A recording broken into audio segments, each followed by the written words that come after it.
All right, well, you know, a lot of boxing talk seems to be generated around the business side of the sport, and everyone tends to come off as, being an insider when it comes to counting another man's pocket, getting behind the numbers of pay-per-views, who's the draw, who's not the draw.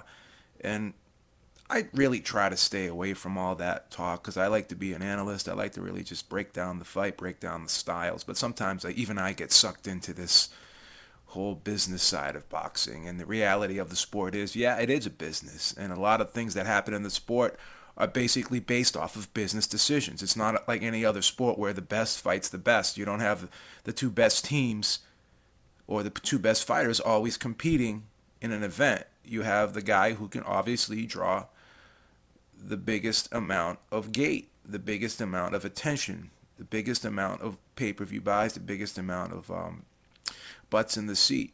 So it's basically the guy who can generate the most dollars dictates what happens in the sport. We all know this. It's nothing new. Whether it's fair or not, whether it makes sense or not, whether we agree with it or not, it just is the way it is, and we have to accept it. So I'm hearing all this talk about Alvarez and his pay-per-view numbers and how bad they really are. And people questioning whether or not he is a superstar or not based off of his pay-per-view numbers. So we're hearing so many numbers here. We're hearing that this Khan Alvarez fight did 330,000 pay-per-view buys. Some people are saying 460. Some people are saying just under 600,000. So let's round all the alleged numbers up and let's just throw a number out there. Say it did 430 pay-per-view buys, because that's the number I come up with if I average out all these claims, because we don't have an official number yet. So let's just say 430,000 pay-per-view buys. Let's look at Manny Pacquiao's last pay-per-view fight with Timothy Bradley, and let's look at Andre Berto's last pay-per-view fight with Floyd Mayweather. The Floyd Mayweather-Andre Berto fight reportedly did 400,000 pay-per-view buys. The Manny Pacquiao fight with Tim Bradley reportedly did around 400,000 pay-per-view buys. So if we take this recent number from Canelo Alvarez, he did 430,000 pay-per-view buys against a guy, Amir Khan, who's not, these aren't my words, but they're his words, and there's a lot of people's words, against a guy who's not a true middleweight, against a guy who's never been on pay-per-view before. Okay, Timothy Bradley has been on pay-per-view several times.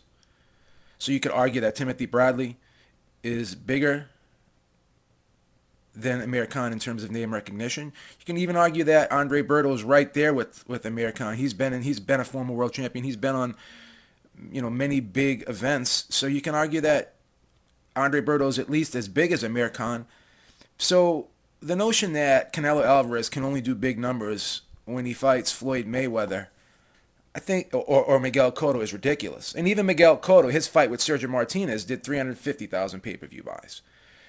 So in recent history, Canelo Alvarez is outperforming all of those guys in pay-per-view numbers. So why would he not be a superstar right now?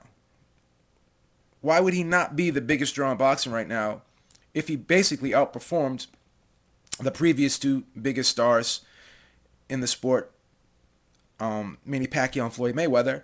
And arguably, Amir Khan is not really, he's not a bigger name than Timothy Bradley or Andre Berto. He's probably right on par with them in terms of name recognition.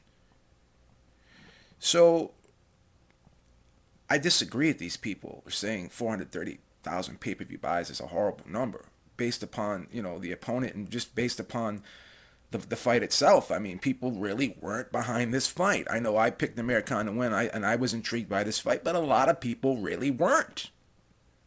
And Amir Khan's never been on pay-per-view before, as I mentioned earlier, and he's really never done anything, at welterweight up to date, really, and he's never fought at middleweight. So, judging upon all these factors, I think that 430,000 pay-per-view buys, if that's around the number, or if it's higher or slightly lower, I think that's a good number. And let's really look at the pay-per-view model now. It's not really it's not what it used to be. It's actually going down. People are not really purchasing pay-per-views because of the economy, number one, because of PBC, because of all these other outlets putting boxing on free television. I think it's really hurting the pay-per-view model. And I think the streaming and all these factors, I think, are hurting the pay-per-view model. So I don't think it's going to ever be what it once was. And I think we're going to see numbers continuously go down moving forward unless there's a super duper huge mega fight. So, when you see numbers 450,000, 500,000 pay-per-view buys, those numbers really aren't bad.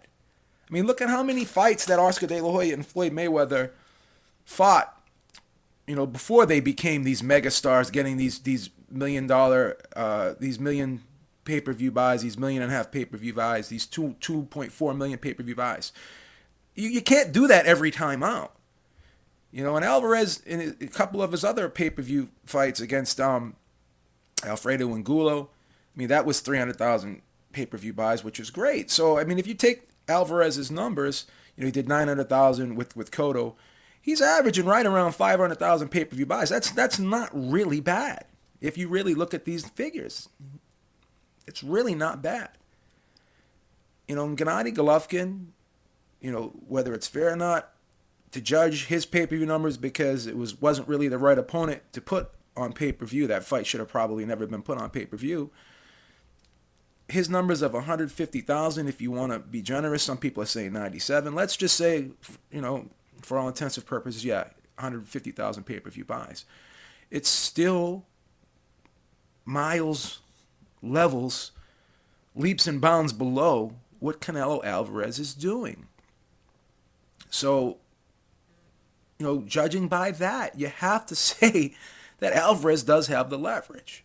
Whether or not it's fair or not, that's fine. You could say it's not fair. You don't even have to like it, but it is what it is. The numbers don't lie. Alvarez right now is outperforming everybody on pay-per-view. These are just facts. So it is what it is. Canelo Alvarez, in my opinion, and by the numbers opinion, or by the opinion of what the numbers reflect, he is the next superstar in boxing right now. He is the current superstar in boxing right now. He is carrying the torch from Floyd Mayweather. Now, if Floyd Mayweather comes back, then that's going to be a different story. I think definitely Canelo Alvarez is ahead of Manny Pacquiao right now in terms of name recognition. In terms of being a crossover star. Manny Pacquiao, his star has dwindled in recent years. And I don't ever seeing him reclaiming that unless he fights Mayweather again, or unless he fights Alvarez. I don't think there's anyone out there that Manny Pacquiao could fight right now that it's going to be a super fight. Alvarez can rematch. He can rematch Mayweather and it could be a super fight. He could fight Golovkin and it could be a super fight. He could rematch Cotto and it would be a super fight again. So it is what it is. Whether you like it or not, I just think that Alvarez has all of the leverage, and I think that Alvarez is the next superstar in boxing. Well, that's all I got to say, man. Until next time, Beeb is out, and as always, thank you for watching.